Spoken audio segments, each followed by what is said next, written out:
Deception అంటే మోసపూరితమైనటువంటి పాలన, diversion politics అన్నీ కూడా ఈ సంవత్సరం కాలం పాటు అంతా కూడా వారు కొనసాగించినటువంటి సంగతి స్పష్టంగా అర్థమైంది.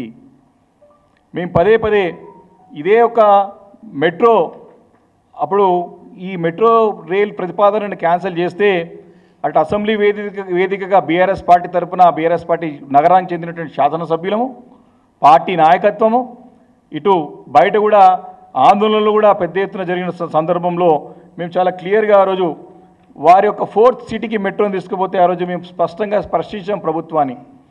మేము ప్రతిపాదించినటువంటి మెట్రోని మీరు రద్దు చేసి మీ ఊహానగరం అయితే 4th సిటీ అని కలలు కంటా ఉన్నాడో కలల నగరానికి, తన ఊహానగరానికి మెట్రో రైల్ని ఏ రకంగా తీసుకెళ్తారని చెప్పేసి కూడా ఆ రోజు ప్రశ్నించిన సందర్భంలో మరి నార్త్ సిటీకి సంబంధించినటువంటి అక్కడ ప్రజానీకం అంతా కూడా పెద్ద ఎత్తున ఉద్యమాలు, పోరాటాలు, సంతకాల సేకరణ, పెద్ద ఎత్తున తిరుగుబాటు వచ్చినటువంటి సందర్భంలో మరి వారికి సమాధానం చెప్పలేక మరి ముఖ్యమంత్రి గారు నిన్న ప్రకటన చేసినట్టు స్పష్టంగా అర్థమవుతా ఉన్నది. ఇది తప్పకుండా ప్రజల విజయం, బీఆర్ఎస్ పార్టీ విజయం.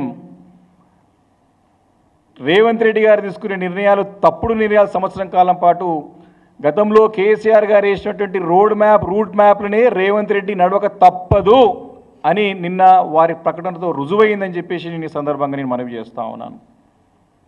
కాబట్టి ఇక్కడితో ఆగకుండా వారు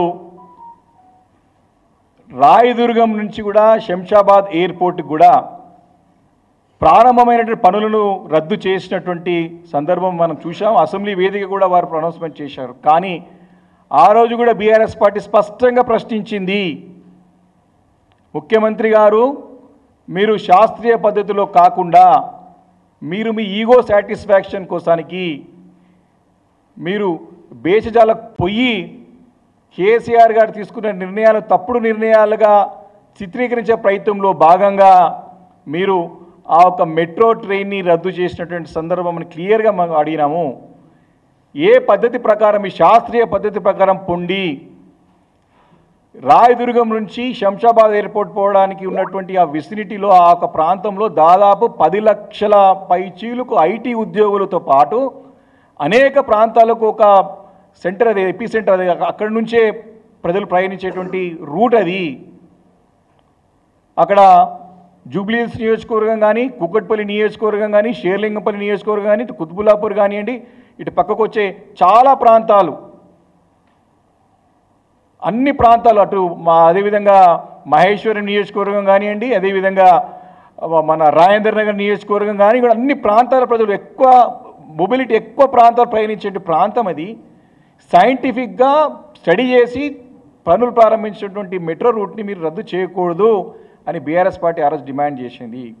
ఈరోజు కూడా చెప్తా ఉన్నాం, మీరు మారినారు కాబట్టి, మీరు మారిన మనస్తత్వంతో పనిచేస్తే ప్రజలకు మంచి అవుతుంది కాబట్టి ఇప్పటికైనా మీరు బేషజాలకు పోకుండా, అది చాలా ప్రజలకు ఉపయోగపడేటువంటి రూట్ అది కాబట్టి దాని తక్షణం ఆ పనులు కూడా మరి పనులు రీఇనిషియేట్ చేసి ఆ పనులు ప్రారంభమయ్యే విధంగా మీరు చర్యలు తీసుకోవాలని చెప్పేసి బీఆర్ఎస్ పార్టీ డిమాండ్ చేస్తూ ఉంది.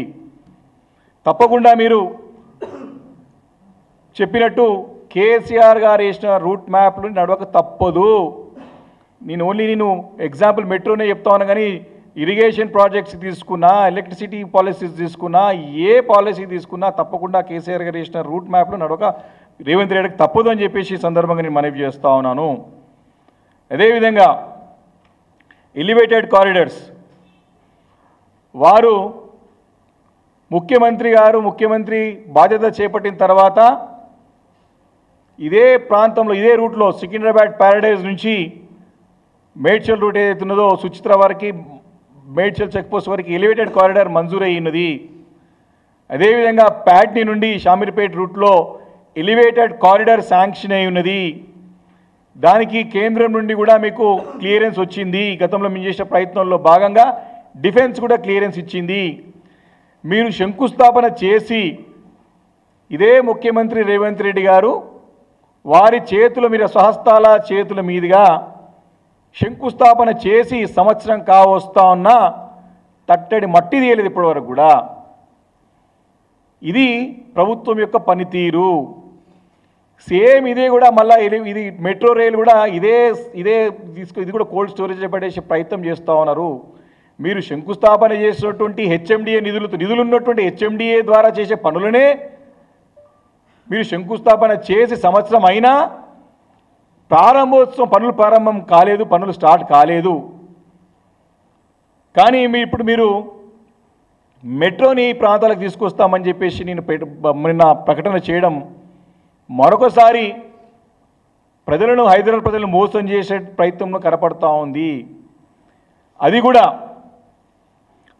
2B అంటే సెకండ్ ప్రిఫరెన్స్లో, రెండో ఫేజ్లో ఏ లిస్ట్లో కాకుండా బి లిస్ట్లో పెట్టి సెకండ్ ప్రిఫరెన్స్లో పెట్టే ప్రయత్నం చేస్తూ ఉన్నారు రేవంత్ రెడ్డి గారు.